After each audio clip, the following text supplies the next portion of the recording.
Jangan berharap keadilan kepada hukum setan, Bapak Ibu sekalian. Apa hukum setan itu? Kalau penguasa yang berbuat jahat, aman, selamat. Tapi kalau rakyat jelata, orang kampung mencilok ayam, dikeroyok satu kampung, pampung, ayam diciloknya, mati deh itunya. Yang koruptor itu triliunan diciloknya itu. Sana-sana.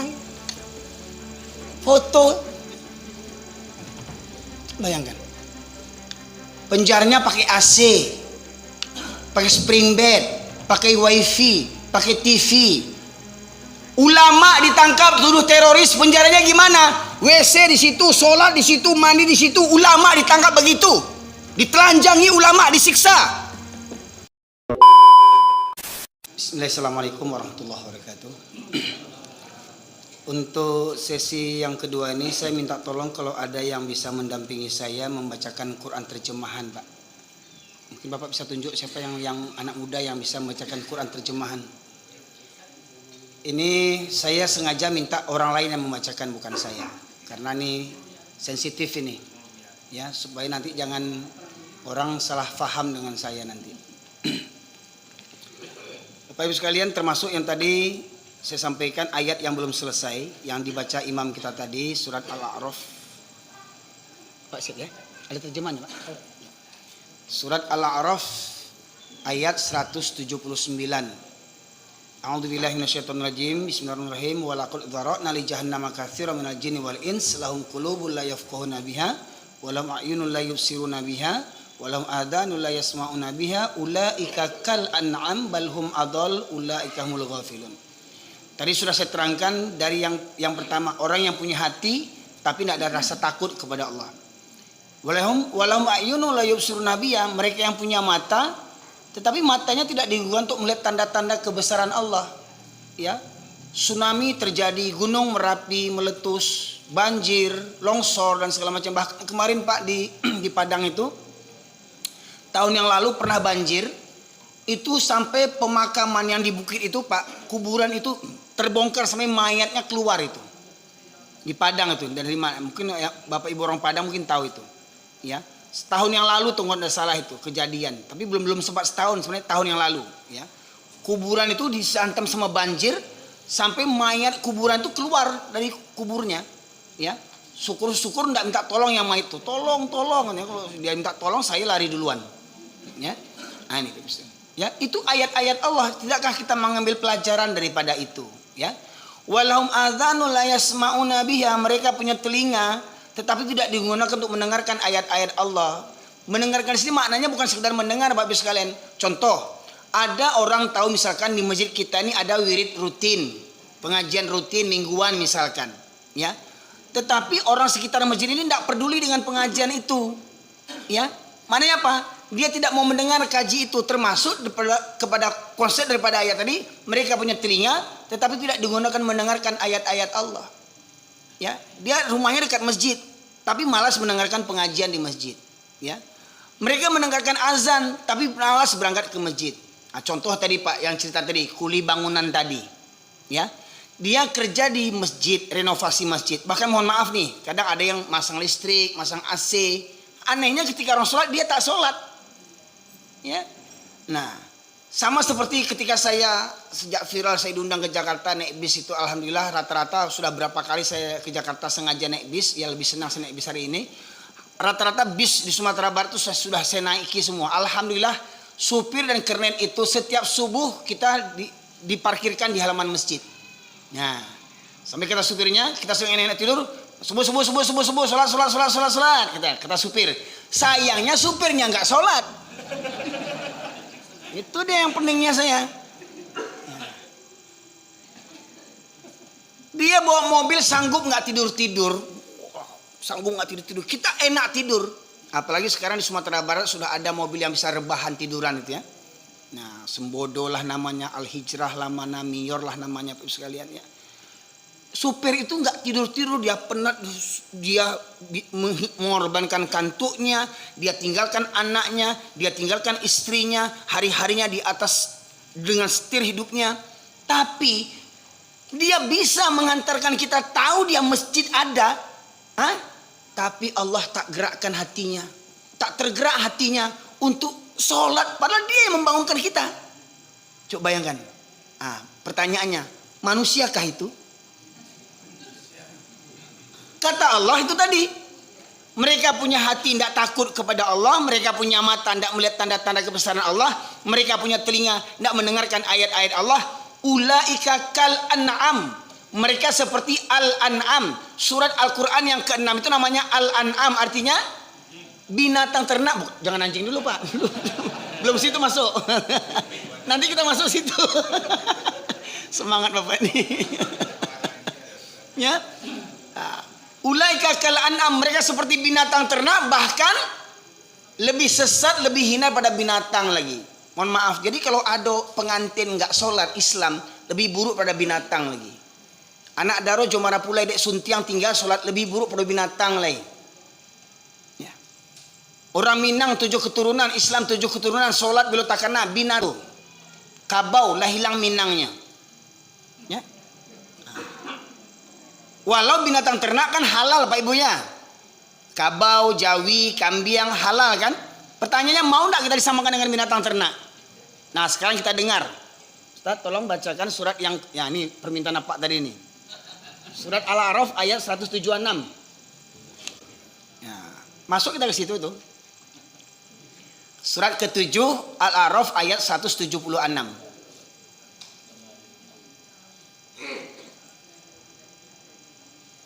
Dan sekiranya kami menghendaki, niscaya kami tinggalkan. Kami tinggikan.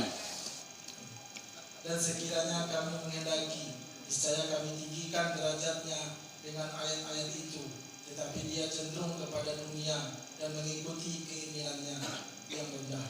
Maka perumpamaan seperti anjing. Itu dia Pak, masuk tuh. Jika kamu menghalaunya, dijulurkan lidahnya. Dan jika kamu membiarkannya, ia akan menjulurkan lidahnya juga. Demikian perumpamaan orang-orang yang mendustakan ayat kami, maka ceritakanlah kisah-kisah itu agar mereka berpikir. Mohon maaf Bapak Ibu sekalian, nanti silakan Bapak Ibu lihat tafsirnya ya. Bapak Ibu lihat tafsirnya. Ini dalam tafsir Ibnu Katsir itu dikisahkan, ini cerita tentang seorang ulama ya. Ya, sebelum di masa Islam ya, ulama di masa Nabi Musa alaihissalam yang doanya itu makbul, mustajab doanya. Tetapi karena untuk urusan dunia dia abaikan agama ini, dia sembunyikan kebenaran, maka kata ini, kalau kami menghendaki kata Allah, kami tinggikan derajatnya dengan ayat-ayat itu. Tetapi dia cenderung kepada dunia dan menurutkan hawa nafsunya yang rendah, maka perumpamannya seperti anjing. Ini adalah tujuan kepada siapa? Kepada alim ulama yang tidak berani menyampaikan kebenaran, itu ulama anjing. Mohon maaf Pak. Ulama-ulama yang tidak berani menyampaikan kebenaran. Nanti kalau saya sampaikan tersinggung orang, marah orang, berang orang. Because kalau tidak diundang orang, pokok di mana dapat amplop gitu. Tidak dapat amplop di mana kebayar kredit onda lah. Saya Pak, alhamdulillah di mana-mana ceramah dikasih amplop, saya campakkan amplop itu. Betul? Tidak percaya Bu? Ya, saya campakkan amplopnya. Hah? Tuh ya diambil isinya dulu. Andian nama tuh. Nah kadang penceramah ini menenggak amplop katanya. Nah, sekarang nggak perlu amplop, cukuplah pengurus transfer saja sama saya 5 juta lah. Kalau Abdul Somad kan gadang benar. Ampuran kampung baru. Pak Ibu sekalian. Jadi banyak ulama-ulama belajar agama tapi tidak berani menyampaikan kebenaran. Contoh, mohon maaf nih Pak. Di Indonesia nih banyak pesantren, banyak hafiz Quran, banyak ulama, banyak kiai. Kenapa nggak diterapkan syariat Islam di Indonesia ini? Siapa ulama yang berani menyampaikan kepada para penguasa yang zalim, hei para penguasa, terapkan syariat Islam. Syariat Islam itu bukan hanya ngurus tentang nikah saja, tentang sholat, puasa, zakat saja. Syariat Islam juga menghukumi orang-orang yang mencuri, koruptor, potong tangannya, berzina dirajam. Ini nak, gimana mau koruptor dirajam, dipotong tangannya? Yang menangkapnya sama koruptornya, yang menyidangnya sama koruptornya, kong kalingkong semuanya. Gimana memberantas narkoba, memberantas pelacuran? Orang yang berseragam itu, yang berpangkat itu backing narkoba tuh Pak. Betul nggak? Gimana mau narkoba mau kita basmi? Ya. Indonesia pasti hancur kalau tidak berhukum kepada syariat Islam, cepat atau lambat. Demi Allah saya bersumpah tuh Pak, hancur Indonesia ini kalau tidak jadikan Al-Quran sebagai sumber hukum. Mohon maaf para penguasa, jangan marah sama saya. Belajar Quran, tanya sama ulama-ulama di pemerintahan yang penjilat-penjilat itu. Ya. Kenapa kita mayoritas muslim tidak diterapkan hukum Islam? Ibu sekalian. Nah, ayat tadi menyebutkan orang yang cenderung kepada dunia dan menurunkan hawa nafsunya yang rendah, maka perumpamannya seperti anjing. Saya sampaikan dua ayat tadi. Yang pertama Allah sebutkan binatang ternak. Ya. Tidak mau kita disamakan dengan binatang ternak. Ini Allah turunkan kerendahnya lagi. Allah samakan dengan anjing. Mananya apa? Orang Islam yang tidak bersungguh-sungguh memahami agama, maka mereka lebih hina pada binatang lagi. Contoh Pak, contoh. Bahkan mirisnya di negeri yang mayoritas muslim terbesar di dunia ini, mau disahkan undang-undang LGBT. Mau disahkan undang-undang laki-laki boleh kawin sama laki-laki, perempuan boleh kawin sama perempuan. Bagaimana mungkin kalau terjadi itu disahkan, anggota dewan terlaknat itu semuanya di MPR itu Bapak Ibu sekalian. Anggota dewan banyak beragama Islam tapi benci dengan syariat Islam, tak memperjuangkan syariat Islam. Partai kedoknya Islam, partai Islam, tapi benci dengan syariat Islam. Bapak Ibu sekalian. Sempat kalau LGBT sahkan, tunggu sajalah, hancur negeri ini. Ya. Seperti yang saya katakan Pak Ibu sekalian, binatang aja tidak buat itu. Mohon maaf, ada anjing jantan kawin sama jantan. Ada anjing jantan kawin sama anjing jantan. Ada babi betina kawin sama betina. Babi sama anjing ini tidak buat. Ini manusia buat. Coba bayangkan, mau disahkan, diundang-undangkan, dilindungi. Bayangkan, negeri mayoritas Islam terbesar di dunia melindungi pelaku zina. Zina pinggir jalan nggak boleh, tapi kalau zina di hotel boleh, karena dapat pajak. Itu dilindungi, Pak Ibu sekalian. Jadi kalau kita ini tidak mengamalkan syariat Islam, Pak Ibu sekalian, Bapak Ibu tidak peduli dengan syariat Islam, Bapak rajin sholat, mohon maaf Pak ya, Bapak rajin sholat, haji setiap tahun, umroh setiap bulan, jidat hitam, jenggot panjang, jubah gantung, tidak perlu dengan syariat Islam. Mohon maaf Pak, sama dengan binatang kata Allah.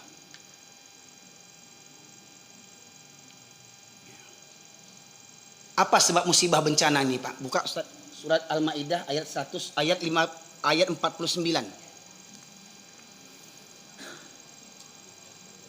Tidak akan diangkat musibah di negeri ini kecuali satu solusinya Pak Ibu sekalian. Apa solusinya? Kita dengarkan Al-Maidah ayat 49. Surat kelima ayat 49.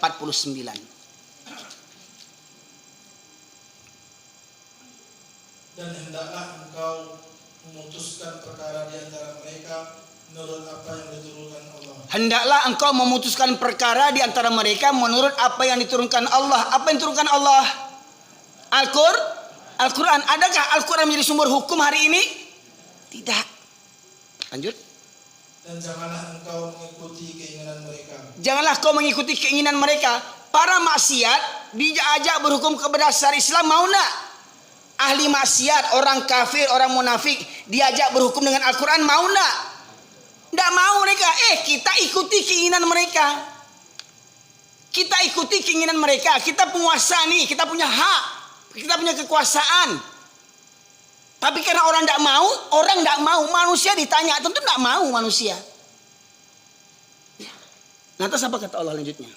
Dan waspadalah terhadap mereka, dengan sampai mereka menayangkan engkau terhadap sebagian apa yang telah diturunkan Allah kepadamu. Jika mereka berpaling dari hukum dan yang telah diturunkan Allah, maka ketahuilah bahwa sesungguhnya Allah berkehendak menimpakan musibah kepada mereka. Ketahuilah bahwa sesungguhnya Allah berkehendak menimpakan musibah kepada mereka. Ini firman Allah Pak Ibu sekalian. Tidak akan habis musibah di Indonesia ini sampai musnah Indonesia ini. Hingga orang Indonesia berhukum hanya kepada syariat Allah Subhanahu wa taala. Ndak guna ulama banyak, ndak guna masjid banyak, ndak guna hafiz Quran banyak, ndak punya LCWC banyak.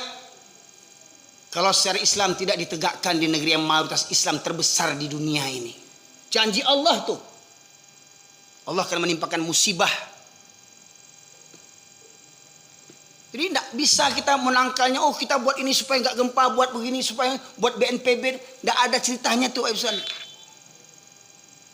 Siapa mau menghalangi kekuasaan Allah Subhanahu Wa Taala? Tidak ada solusi kecuali kita kembali kepada syariat Allah, syariat Islam. Itu solusinya. Jangan berharap keadilan kepada hukum setan, Bapak Ibu sekalian.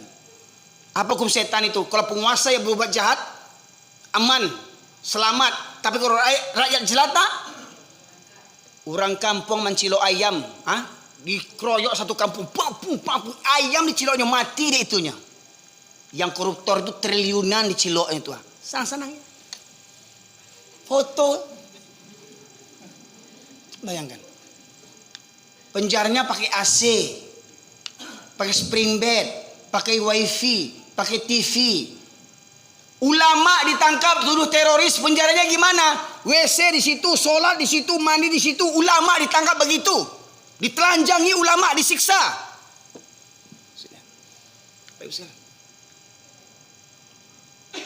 Mati Joshua, polisi kafir, ribut satu Indonesia. Betul nggak Joshua kemarin itu? Yang bantai siapa? Orang kafir juga, si Sambalado. Sambodo. Sambo. Kita Sambalado tadi. Satu polisi kafir mati ribut se-Indonesia. Itu pun karena yang mati orang kafir. Coba orang Islam yang mati. Ini yang terakhir baru-baru ini nih ya. Mati siapa itu? Yang di film itu Vina. Mati Vina dah 7 tahun, viral pula sekarang diusut sekarang nih. Di kilometer 56 orang mati dibantai sedang enggak itu? Karena apa? Karena mereka anak buahnya Habib Rizik. Emang setan sekali Habib Rizik itu. Dibantai anak buahnya, pengawalnya, 6 orang mati, enggak diusut. Mohon maaf, konon katanya dulu pemilu ada 700 orang mati petugas KPPS ya. Itu orang penyamuk. 700 orang mati karena kecapean pemilu. Emang baru kemarin orang pemilu? 700 orang mati. Bapak sekalian, mohon maaf. Ini ceramah saya direkam ini. Silahkan mau ditangkap, saya tangkaplah. Mati pun saya siap. Saya bukan nantang, tapi memang konsekuensinya begitu. Banyak ulama-ulama ditangkap. Ustaz Tengku Zulkarnain itu coba. Sakit sebentar meninggal. Pak Ibu sekalian.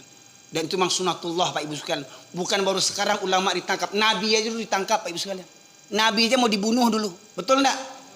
Dakwah di kampungnya 13 tahun dakwah di kampung. Enggak didanga di orang kampung. Kah dibunuh di apanya? Ikut anak buahnya Bilal bin Rabah ingin beriman, mengucapkan la ilaha illallah. Hanya satu diucapkan Bilal bin Rabah, ahad, disiksa di padang pasir tanpa pakai baju, diimpit dengan batu besar hanya karena beriman kepada Allah. Baca surat Al-Buruj, Ashabul Ukhdud. Ya. Penguasa Yaman ketika itu membuat parit, ya, membuat parit Ashabul Ukhdud Pak Ibu sekalian. Dibuat parit besar, diisi kayu bakar, dinyalakan api. Gunanya untuk apa? Membakar orang-orang yang bersahadat la ilaha illallah, dibakar hidup-hidup. Makanya kalau Palestina dibantai Pak, enggak heran. Itu konsekuensi iman. Nah, ketika kita penuh kezaliman negeri ini, kita aman-aman saja, perlu dipertanyakan iman kita, perlu dipertanyakan iman kita. Al-Baqarah 214. Kezaliman merajalela, kita merasa aman-aman saja, bangga dengan puasa kita, bangga dengan sholat kita, dipertanyakan iman kita. Terjemahnya silahkan Al-Baqarah 214. Ataukah kamu mengira bahwa kamu akan masuk surga pada padahal belum datang kepadamu cobaan seperti yang dialami orang-orang terdahulu sebelum kamu. Maka ditimpa kemelaratan, penderitaan dan diguncang dengan berbagai cobaan, sehingga Rasul dan orang-orang yang beriman bersamanya berkata, kapankah datang pertolongan Allah? Ingatlah, sesungguhnya pertolongan Allah itu dekat. Pak Ibu sekalian, apa kata Allah? Apakah kamu mengira akan masuk surga? Hah? Apakah kamu mengira kamu akan masuk surga dengan jidat hitammu, dengan janggutmu, dengan jubahmu, dengan sorbanmu, dengan hajimu, dengan umrohmu, dengan kurbanmu, dengan sholat, puasa, zakatmu? Apakah kamu merasa kamu akan masuk surga? Kata Allah, sebelum datang ujian yang berat kepadamu karena iman dan takwa. Maraknya kezoliman hari ini. Apa yang tidak terjadi kemaksiatan hari ini, Pak Ibu sekalian? Dosa umat-umat terdahulu terjadi semua hari ini, betul enggak? Pedagang yang curang dalam timbangan, orang yang bangga membangun gedung-gedung tinggi, seperti kaum-kaum Nabi terdahulu, membuat bukit menjadi istana, dipahatnya bukit, dibangun di gunung tinggi untuk sebagai kebanggaan. Hari ini orang berbangga-bangga membangun gedung-gedung yang tinggi, kata Allah. Pedagang curang, pemimpin zalim seperti Fir'aun, Bapak sekalian. Dan kamu merasa kamu aman-aman saja. Apakah kamu merasa kamu akan masuk surga? Emang ada orang dalam? Hah? Sorry.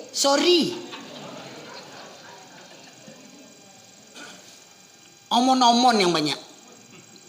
Ini Pak Ibu sekalian. Apakah kamu merasa kamu akan masuk surga? Ini pertanyaan bagi kita, Pak.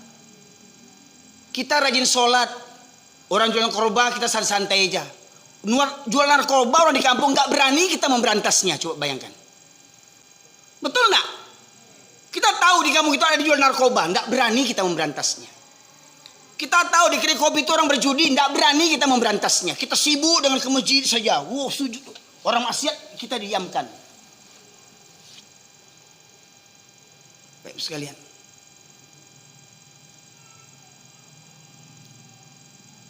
Maka dipertanyakan iman kita. Dan makanya Bapak Ibu sekalian, konsekuensi kita memegang Islam ini, ya, Allah tegaskan dalam surat An-Nahl, surat Al-An'am, surat yang ke-6 ayat 112. Wa kadzalika ja'alna likulli nabiyyin aduwan syayatil insi wal jins. Dan demikian pula kami ciptakan, kami jadikan untuk setiap nabi musuh-musuh dari kalangan jin dan manusia. Setiap nabi punya musuh, Pak. Pertanyaannya, kita ini pengikut nabi enggak? Betul pengikut nabi? Maka kita harus siap punya musuh. Siapa musuh kita? Insya Allah akan saya sampaikan nanti di hari Kamis di Masjid Al-Huda. Di depan Geraha Pena. Ya. Bagaimana supaya masjid kita ini subuh ramai seperti jamaah sholat subuh, gak seperti jamaah sholat Jumat, ya? Nah, insya Allah ada 8 strateginya. Itu akan saya sampaikan kalau Bapak ngundang saya lagi. Sebab kalau hari ini nggak sampai waktunya, Pak Ibu sekalian. Kenapa kita mengupayakan jamaah subuh seramai sholat Jumat? Karena tokoh Yahudi bersusumbar, tokoh Yahudi sesumbar mengatakan, kita tidak perlu takut kepada umat Islam. Orang Israel itu tidak takut membantai saudara kita di Palestina. Karena apa? Karena banyak orang yang bersorban, berjubah, haji. Ini nggak peduli dengan saudara kita di Palestina. Israel penjajah, Israel zolim, dibela sama Amerika. Amerika kirim tentara, Amerika kirim senjata, Amerika kirim bantuan uang. Inggris, Jerman, Perancis. Saudara kita di Palestina dibantai. Siapa yang bela? Yang membela LSM, lembaga-lembaga sosial di Indonesia, ya, mengadakan tabligh akbar, menggalang dana untuk Palestina. Tapi apa yang terjadi? Dituduh untuk membiayai terorisme. Bayangkan, Pak Ibu sekalian, merinding saya mendengarkan perkataan orang-orang di Palestina. Apa kata anak Palestina? Hei umat Islam, hai raja-raja Arab, bukankah kami ini saudaramu orang Islam? Kenapa kalian biarkan kami dibantai? Akan kukadukan kalian kepada Allah, katanya. Kukadukan kalian kepada Allah, katanya. Kalian biarkan kami terzalimi. Dulu, Pak, di masa Islam jaya, wanita muslim ditarik jilbabnya, Ditarik jilbabnya, tanggal jilbabnya Pak oleh orang Yahudi. Ya. Raja ketika itu mengirimkan tentaranya Pak. Rajanya mengirimkan tentaranya hanya karena seorang wanita dilecehkan, hanya ditarik jilbabnya. Hari ini wanita Islam diperkosa, dibunuh. Anak kecil dibantai, hancur kepalanya. Tidak punya perasaan pemimpin Islam hari ini Pak Ibu sekalian. Cuman mengutuk. Orang Yahudi akan takut itu Pak Ibu sekalian. Mohon maaf tensi saya tinggi sekarang nih Pak. Ya. Bayangkan Pak. Orang di Eropa, wanita kafir melihat keadaan Palestina, masuk Islam mereka. Masuk Islam mereka Bu, Pak.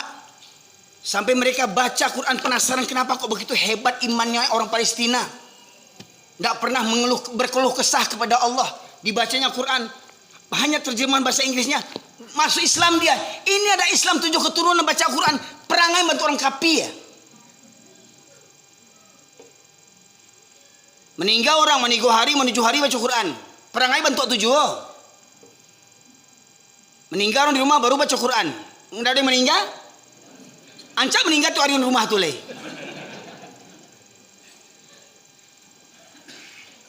Banyak kesana orang kampung meninggal niku hari 7 hari makan-makan masan sanang. Nah, paru kanyang piti dape. Mendoakan Allah amin. Amin yang mendoakan semua yang indah. Itu lo dia makan tuh.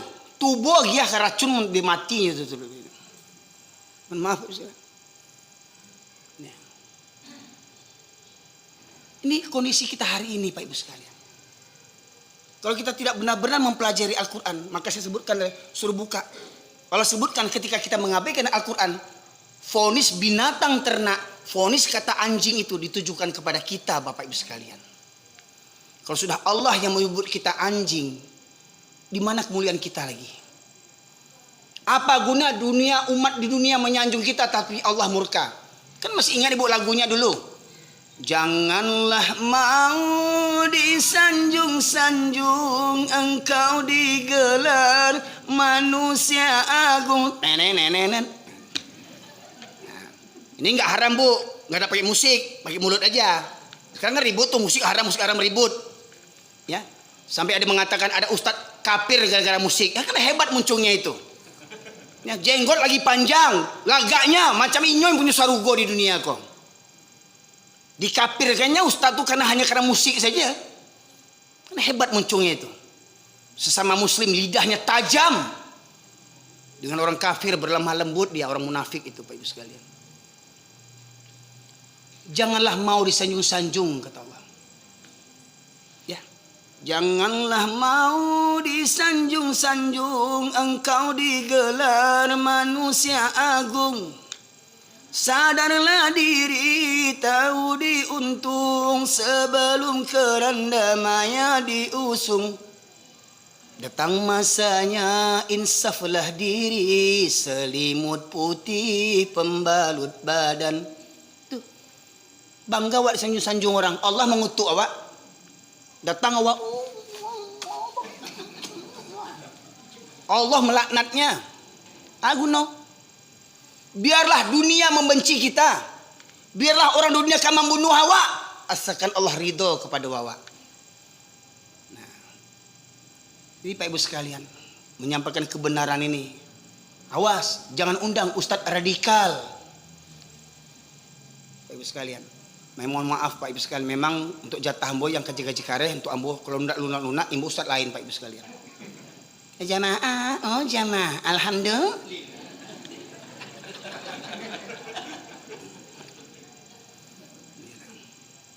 Sebab Masya Allah Pak Ibu sekalian, 1445 Hijriah sudah. Akankah kita jaya dengan Islam atau kita terhina hari ini? Ingat Pak, pernah dengar namanya Spanyol Pak, negeri Spanyol Pak. Pernah dengar nama negeri Spanyol? Apa yang Bapak tahu tentang Spanyol? Dulu Spanyol itu bernama Andalusia. Dulu Spanyol itu Islam paling jaya di situ, 800 tahun Islam berjaya di Andalusia. Tapi hari ini Islam hancur sehancur-hancurnya. Rajanya Islam, menteri-menterinya Islam, rakyatnya Islam, tapi cinta dunia takut mati. Allah cabut Islam dari negeri Spanyol itu. 800 tahun Islam berjaya Pak. Habis hilang Islam. Akankah itu terjadi di negeri kita ini? Nah, maka renungkan bersama Quran itu Pak Ibu sekalian. Semoga dengan ceramah ini ya kita bisa termotivasi, bisa serius kembali untuk mengkaji Al-Quran, dan kemudian kita berupaya Bapak Ibu sekalian, kata orang Yahudi itu, kita tidak perlu takut kepada umat Islam selagi masjidnya umat Islam di waktu subuh tidak seramai seperti waktu sholat Jumat. Kira-kira Bu, Pak, bisa enggak masjid kita ini subuh bisa ramai seperti sholat Jumat? Hah? Harus ada pengorbanan. Apa pengorbanannya? Barang siapa yang sholat di masjid Jamiatul Zahidin dapat sarapan gratis katupek gulai tunjang.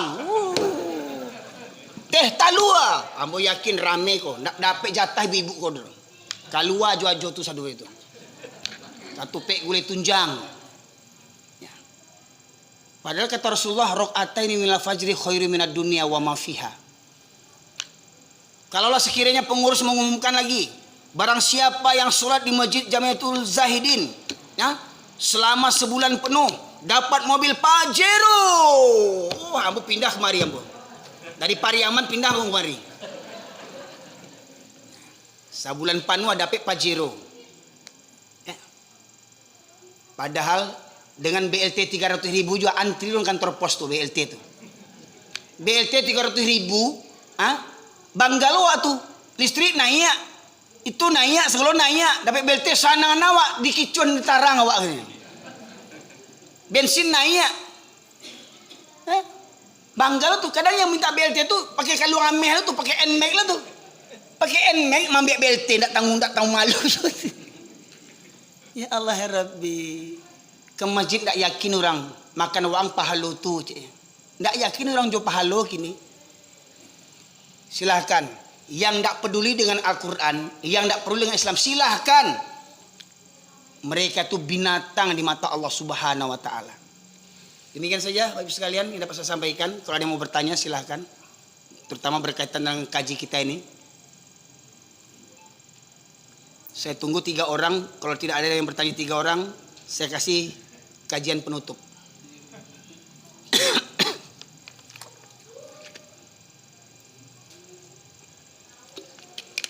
Oke, kalau nggak ada penutup, saya kasih informasi Bapak Ibu sekalian.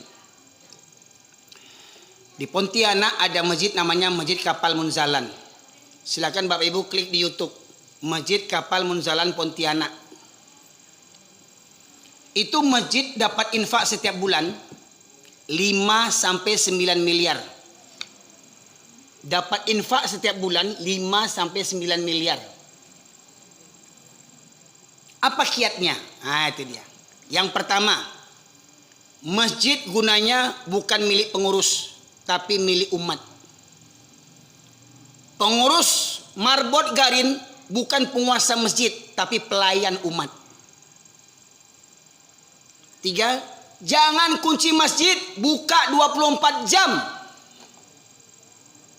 Siapkan fasilitas kamar mandi bersih, WC bersih, tempat wudhu bersih. Sediakan tempat untuk musafir numpang tidur, yang orang kemalaman, yang nggak punya uang untuk bermalam, biar mereka bermalam di rumah Allah Subhanahu wa Ta'ala. Mohon maaf Pak, mohon maaf, mudah-mudahan ya, jangan ada tulisan dilarang tidur di masjid, masjid kurang ajar itu. Mohon maaf Pak, jangan sampai tertulis di sini Pak. Ada, baru saya lihat di YouTube ini, masjid para pemuda, masjid apa namanya, masjid para pemuda lah nama istilah. Itu kalau ada jamaah yang istirahat tidur, itu dikasih bantal Pak, dikasih bantal, bukan diusir. Dikasih selimut, dikasih kasur tipis. Kalau ada jamaah baca sholat baca Quran, dikasih kopi Pak, kopi seperti di kafe. Nah, di Masjid Kapal Munzalan jamaahnya dijapuk ke rumah. Jamaahnya Pak dijemput ke rumah Pak. Awalnya masjid ini punya minjam mobil. Masjid itu minjam mobil untuk menjemput jamaah yang jauh ke rumahnya. Karena masjid itu Pak sekelilingnya banyak mayoritas Nasrani. Ya, jadi jamaah yang jauh itu dijemput dengan meminjam mobil jamaah. Dijemput subuh, habis subuh dikasih sarapan gratis. Dijemput zuhur, nanti zuhur dikasih makan siang gratis. Dijemput maghrib, maghrib dikasih makan siang, makan malam gratis. Sore asar dibuat pengajian tahsin Quran, belajar baca Quran. Semua yang belajar sepangkat apa-apa nih ya, kaya miskin pulang bawa sembako. Kaya miskin pulang bawa sembako yang belajar Quran. Abata kembali memperbaiki bacaannya. Kalau ada jamaah terlilit hutang riba, dia tidak tahu dulu beraja, beli oto pakai riba, kredit riba, oto Pajero tuh. Beli motor pakai riba, beli rumah pakai riba, kabaralek pakai riba, hutang riba. Dia tidak tahu, ingin bertobat, masjid yang melunasi hutangnya. Masjid melunasi hutang jamaah. Kalau ada jamaah tidak ada biaya sekolah anaknya, dari SD sampai sarjana, masjid yang menyekolahkan. Kalau ada jamaah tidak ada biaya berobat, tidak ada kartu BPJS, masjid yang membayar ke rumah sakit. Kalau ada jamaah tidak ada modal biaya usaha, tidak ada modal usaha, masjid yang memodalinya. Setiap bulan masjid menyalurkan, menerima bantuan beras dan menyalurkannya setiap bulannya 8 ton. Setiap bulannya. Diukutip dan diantar oleh relawan remaja masjid sebanyak 2.000 remaja masjid. Baik sekalian. Setiap kegiatan masjid disebarkan di sosial media. Dari awal masjid itu meminjam mobil 1, sekarang masjid itu sudah punya mobil sekitar 30 lebih. 3 diantaranya mobil Alphard untuk jamaah sholat. Bukan untuk presiden, Pak. Mobil Alphard untuk menjemput jamaah sholat. Bayangkan tuh. Dilayan Mbak Rajo jamaah tuh. Baitu musaji. Dan pandainya meminta uang jamaah saja mengemis. Ya. Itu untuk musaji situ Pak Sikon enggak untuk itu doa ya. Enggak bedo nak, ya. Ya. Jadi apalagi masjid kita ini pinggir jalan. Ya. Sediakan untuk menginap para musafir. Ya. Di Masjid Jogokarian pernah Pak dengar Masjid Jogokarian? Masjid yang fenomenal, saldonya 0 setiap Jumatnya, bukan enggak bapitih. Kayu musaji itu, tapi setiap minggu pitinya dikasih untuk anak yatim. Kok mohon maaf di kampung awak untuk anak yatim setahun sekali. Pertanyaannya lebih panjang umur anak yatim itu sampai setahun. Hah? Dikumpul uang anak yatim, nanti alai lebaran kan. Melaki lebaran 10 anak yatim mati. Ndak pengurus menengok dosa tuh. Di Masjid Jogokarian anak yatim dapat bantuan setiap pekannya, dapat bantuan. Setiap pekan dapat uang saku anak yatim. Di Masjid Jogokarian di depan tuh ada ATM beras. Dikasih untuk jamaah yang tidak berkemampuan, dikasih beras berkilo-kilo untuk seminggu sekali itu berapa kali. Di Masjid Jogokarian nyaris setiap subuh jamaahnya ribuan. Bapak Ibu sekalian, pertanyaannya, bisa enggak Masjid Jamiatuz Zahidin kita buat begitu? Bisa enggak? Insya Allah. Ya, maknanya apa? Layani umat. Masjid Jogokarian pengurusnya, pengurus yang bertanggung jawab, bukan seperti masjid yang lain. Ya. Yang punya sepeda motor harus diganti, dibantu dengan kunci serap. Karena kalau hilang, pengurus tidak bertanggung jawab. Itu katanya pengurus tak bertanggung jawab, maunya cuma minta saja. Di Jogokarian, ya, jangankan sendal. Mohon maaf Pak, mohon maaf Pak ya. Kadang pengurus musaji, orang kehilangan sendal, pengurus masjid pura-pura tahu, hilang. Oh, cobaan. Hah? Diganti sendal jamaah yang hilang itu, biar nyaman dia. Bahkan di Jogokarian, kalau ada jamaah yang kehilangan motor, masjid yang mengganti motornya dengan motor yang baru. Ada enggak masjid kayak begitu di kampung awak? Pekanbaru kau orang kaya enggak? Ah, bisa enggak musaji awak buat bantu tuh? Insya Allah bisa. 8 caranya, 8 strateginya. Kita sambung pada pertemuan berikutnya. Demikian saja Bapak Ibu sekalian. Kalau ada pertanyaan mudah-mudahan bermanfaat. Dan kalau panjang umur Allah berkahi, Allah ridhoi, kita bertemu dalam waktu yang akan datang. Ya, insya Allah memang setelah viral ini saya 3 bulan sekali diminta oleh tokoh Minangkabau di Jakarta yang tergabung dengan Daram Dai Rantau Minang agar saya 3 bulan sekali ke Jakarta untuk menyampaikan ceramah yang begini nih kepada orang Minang khususnya. Ya, terutama setelah musibah ini Pak Ibu sekalian, apalagi di Pekanbaru nih, ya. Pekanbaru ini kalau mau lihat, ya, kalau di Medan orang katakan itu orang Batak yang banyak, tapi kalau di Pekanbaru nih orang Awak yang banyak, betul nak Bu? Pak, ya maka tidak heran kalau orang Riau nih lebih banyak bahasa Minangnya dibandingkan bahasa Melayunya. Nah, semoga orang Minang yang di Pekanbaru nih bisa memberikan warna yang baik kepada orang Kampuang. Sebab kata pepatah, orang di kampung tuh bantu kata dalam tempurung. Pas apa Minang mana dipakainya tempi nanda dia teh. Tak kurang nanda di luar, bodoh balagak cadia. Nah tuh orang kampung banyak tuh. Membangun musaji minta sumbangan. Lah banyak berjuta sumbangan. Musaji itu selesai jo lain. Nah tuh para jamaah sekalian. Itu kondisi hari ini. Baiklah. Kalau saya teruskan ini sampai pagi Bu, enggak selesai kita kajian ini, ya. Taruh sampai pagi. Yo mana tuh? Ambo dak tahu dah Pak. Nah, semoga ya kalau berkenan di lain waktu kita sambung balik. Ya. Dan memang harapan saya, memang target saya ceramah untuk dalam beberapa saat ini, memang target saya mengajak umat kembali ke masjid. Ya. Banyak travel umroh mengajak saya untuk mutawif. Ustaz, gabung sama travel ini. Saya malu jadi pembina travel umroh, malu saya. Kenapa? Ya, untuk mengajak jamaah pergi umroh, saya beria-iya karena apa? Dapat jatah di situ. Ongkos dapat, uang saku dapat, PP dapat, hotel dapat. Itu makanya banyak ustaz-ustaz semangat mengajak orang pergi umroh. Untung dunianya.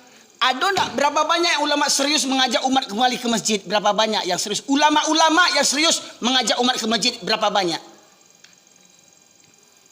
Maka salah satunya Pak, kamu lagi jawab bocoran deh. Di antara satu program supaya jamaah masjid bisa seramai subuhnya seperti sama jamaah sholat Jumat, buat acara unggulan, acara mabit. Apa mabit itu?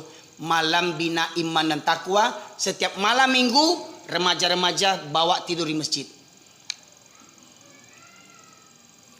Buat tahsin tajwid, habis sholat isya kasih snacknya, habis snacknya tidur, nanti jam 3 sholat tahajud, ajak remaja-remaja tuh sholat tahajud. Alhamdulillah di Sianok saya buat program itu Pak, 100 lebih remaja-remaja yang candu handphone, yang candu narkoba, diajak ke masjid, namuah untuk tidur di masjid sholat tahajud. Nangis-nangis preman-preman tuh Pak Ibu sekalian, 100 lebih. Saya ajak tidur di masjid malam minggu. Habis malam minggu sholat tahajud, ya, nanti subuh berjamaah. Habis subuh berjamaah, buat tablik akbar. Habis tablik akbar, kasih sarapan gratis. Habis sarapan gratis, bawa anak-anak itu jalan santai, kok maraton, kok kama-kama, ya. Nah, itu salah satu cara agar remaja pemuda senang ke masjid. Bawa malam minggu di masjid. Kasih pula layanannya seperti di kafe, kasih wifi gratis. Belikan kafenya, ya. Supaya semangat mereka. Masa kita kalah sama kafe? Ya. Kafe buka sampai subuh, masa masjid 24 jam nggak dibuka? Ya. Nah itu tadi 8 strategi. Ya. Insya Allah nanti saya bagi sama pengurus 7 strategi itu, saya bagikan di, kalau bisa saya ketemukan PDF-nya, saya kirimkan untuk nanti dikembangkan Pak Ibu sekalian. Subhanakallahumma wa bihamdika asyhadu an la ilaha illa anta astaghfiruka wa atubu ilaik. Alhamdulillahirabbil alamin. Assalamualaikum warahmatullahi wabarakatuh.